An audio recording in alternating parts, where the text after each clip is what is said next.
নমস্কার বন্ধুরা, আমি সুপর্ণা। আপনাদের সবাইকে স্বাগত সুপর্ণা রান্নাঘরে। আজকের আবারও হাজির হয়ে গেছি নতুন একটা রান্না নিয়ে। আজ এই রান্নাটার কি যে নাম দেওয়া যায় সেটা আপনারা অবশ্যই কমেন্ট করে বলবেন। তো যাই হোক, আমি তো এটা বলছি সেদ্ধ লিট্টি। তো খেতে কিন্তু দুর্দান্ত হয়েছিল। আর এইভাবে একবার আপনারা বাড়িতে সন্ধ্যের দিকে মুখরোচক বানিয়ে দেখবেন, খেতে দুর্দান্ত লাগে। তো এই সেদ্ধ লিট্টি বানানোর জন্য প্রথমে কিন্তু আমি আটাটা মাখিয়ে নিচ্ছি। হ্যাঁ, এখানে কিন্তু অবশ্যই গম ভাঙানো আটা হলেই বেশি ভালো হয়।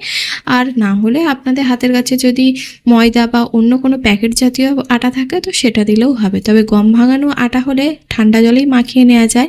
আর যদি আপনারা ময়দা ব্যবহার করেন তাহলে সেক্ষেত্রে অল্প একটু ময়ান দেবেন, তারপরে কিন্তু মাখাবেন। তাহলে কি হয়, ময়দাটা ভালো করে মাখা হয়। তারপর এখানে আটার মধ্যে আমি দিয়ে দিলাম কালো জিরে, আর তারপর জল দিয়ে দিলাম। জল দিয়ে এবারে নুন আর কালো জিরে জল একসাথে ভালো করে মাখিয়ে নিলাম। ওই যেভাবে আটা মাখায় মানে রুটি করার জন্য ঠিক ওইভাবেই হবে। খুব নরমও না আর খুব শক্তও না। তো আটাটা আমি এদিকে মাখিয়ে রেখেছি, এদিকে লঙ্কা কুচি করে নিয়েছি, আর সাথে রসুনটাও আমি এদিকে ছাড়িয়ে নিয়েছি। রসুনটাও কিন্তু এবার আমি একদম ছোট ছোট করে দেখুন কুচি করে নিয়েছি। সাথে কিন্তু আচার লাগবে, এটা কিন্তু আমের আচার। কাঁচা আম, তারপর তেল মানে সর্ষের তেল আর বিভিন্ন রকম মশলা দিয়ে এই আচারটা কিন্তু মা বাড়িতেই বানায়। আর এই আচারটা খুব টেস্টি হয়, সারা বছর সংরক্ষণ করে রাখা যায়। তো যাই হোক, আচারটা আমাদের বাড়িতে বানানো। তো আপনারা যদি দেখতে চান অবশ্যই কমেন্ট করবেন কিভাবে আচারটা বানানো হয়। তারপর এখানে নিয়ে নিলাম ছাতু। ছাতুর মধ্যে দিয়ে দিলাম কিন্তু নুন, আর তারপর দিয়ে দিলাম এখানে রসুন কুচি। দেখুন রসুন কুচিগুলো একদম ঝিরিঝিরি করে কেটে নিয়েছি। তো তারপরে আমি এখানে এই যে আচারের মশলাটা নিয়ে নেবো। আর এই যে দেখতেই পাচ্ছেন মশলাটা দারুণ টেস্ট হয়, কিন্তু অল্প অল্প কিন্তু আমগুলোও কিন্তু ভেঙে আছে। এই যে দেখুন হাত দিয়ে এইভাবে চেপে চেপে আমি কিন্তু মশলাযুক্ত আমটাও একটু নিয়ে নেব। আর এই তেলটা দেখলেই দারুণ লাগে, বিশেষ করে মুড়ি দিয়ে মাখা খেতে আম তেল। তো যাই হোক, এখানে আমি কিন্তু নিয়ে নিলাম ছাতুর মধ্যে আচারের মশলাটা। তো আরও পরে একটু লেগেছিল তাই আরও একটু দিয়েছিলাম, যাতে একটু হালকা টক হয় আর টেস্টটা আরও সুন্দর হয়। তারপরে হাত দিয়ে ঘষে ঘষে ভালো করে মাখিয়ে নিয়ে সমস্ত উপকরণ তারপরে এবার জল দিচ্ছি। জলটা অল্প অল্প করে দেবেন। আর যেইভাবে ওই যে আটাটা মাখিয়েছেন তো ঠিক ওইভাবেই মাখানো হবে এই যে ছাতুটা। তো ছাতুটা ওই একইভাবে ভালো করে আমি মাখিয়ে নিচ্ছি হাত দিয়ে ঠেসে ঠেসে। আর এই যে মাখানোর শেষে এবার আমি লঙ্কা কুচি দিয়ে দিচ্ছি। প্রথমে লঙ্কা কুচিটা দিলে তাহলে হাতে ভীষণ জ্বালা জ্বালা করবে, তো সেই জন্য শেষে সমস্ত কিছু মাখিয়ে নেওয়ার পরে এবার লঙ্কা কুচিটা দিয়ে হালকা হাতে একটু ভালো করে মাখিয়ে নিচ্ছি, যাতে লঙ্কা কুচিটা পুরো ছাতুর মধ্যে সমস্ত জায়গায় ছড়িয়ে যায়। এই যে দেখুন বন্ধুরা, পুরো ছাতুটা মাখা কমপ্লিট। এই অবস্থাতেই ছাতুটা খেতে কিন্তু দুর্দান্ত লাগছিল, কিন্তু না এইভাবে খেলে তো হবে না, আগে রান্নাটা করি তারপরে কিনা খাওয়া হবে। তো যাই হোক, আটা মাখাটা আমি এদিকে রেখে দিয়েছিলাম। দেখুন এবার আটা মাখা থেকে আমি ছোট ছোট করে লেচি কেটে নেব। তো একদম ছোট ছোট মানে লুচির থেকে একটু বড় সাইজের লেচিগুলো কেটে নিয়েছি। তো মোট 13টা হয়েছে লেচি। তো সেই হিসাবে আমি এখানে কিন্তু ছাতুরও লেচিগুলো আমি এরকম ছোট ছোট করেই বানিয়ে নেব, আটার থেকে একটু যাতে সাইজে ছোট হয়, মানে আটার লেচির থেকে।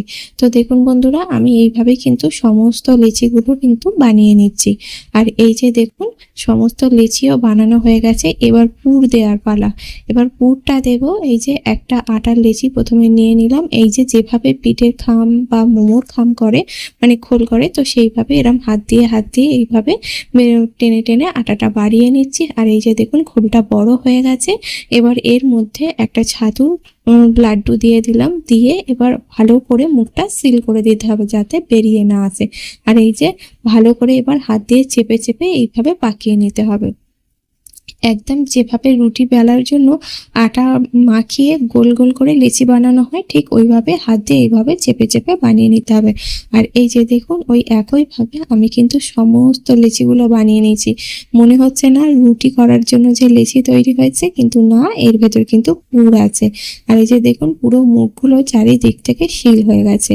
আর এদিকে যখন আমি ওই যে পুর ভরছিলাম তখন কড়াইতে জল বসিয়ে দিয়েছিলাম, আর জলের মধ্যে অল্প একটু সাদা তেলও দিয়ে ফেলে দিয়েছিলাম। আর তারপর এই যে এক এক করে লিচিগুলো আমি দিয়ে দিচ্ছি, সবকটা লিচি একসাথে হবে না যেহেতু, তাই অল্প অল্প করে লিচিটা দিচ্ছি। তো প্রথমে 4টে দিয়েছি, তারপরে ভাবলাম না কড়াতে আরও অনেকটা জল রয়েছে, তো সেই জন্য আমি আরও কিন্তু বাকি 3টে দিয়ে দিলাম।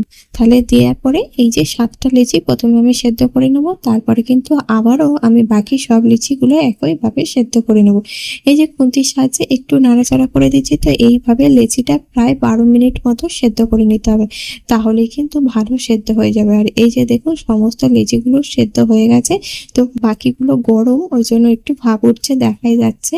আর এদিকে যেগুলো আগে লিচিগুলো সেদ্ধ হয়ে গেছে সেইগুলো কিন্তু আমি গরম তেলের মধ্যে দিয়ে দিচ্ছি। এই যে আমি এখানে মস্ত বড় একটা ভুল করছি, ভুলটা হলো লিচির গায়ে হালকা একটু তখনও গরম রয়েছে আর বাষ্প ছিল, তো সেই জন্য ওই লিচিগুলোটা আমি যেটা ভুল করেছি, আপনারা সেই ভুলটা যাতে না করেন, লিচিগুলো সম্পূর্ণভাবে ঠান্ডা করেই তারপর ভাজবেন, তাহলে আর এই যে কড়ার গায়ে লেগে যাবে না।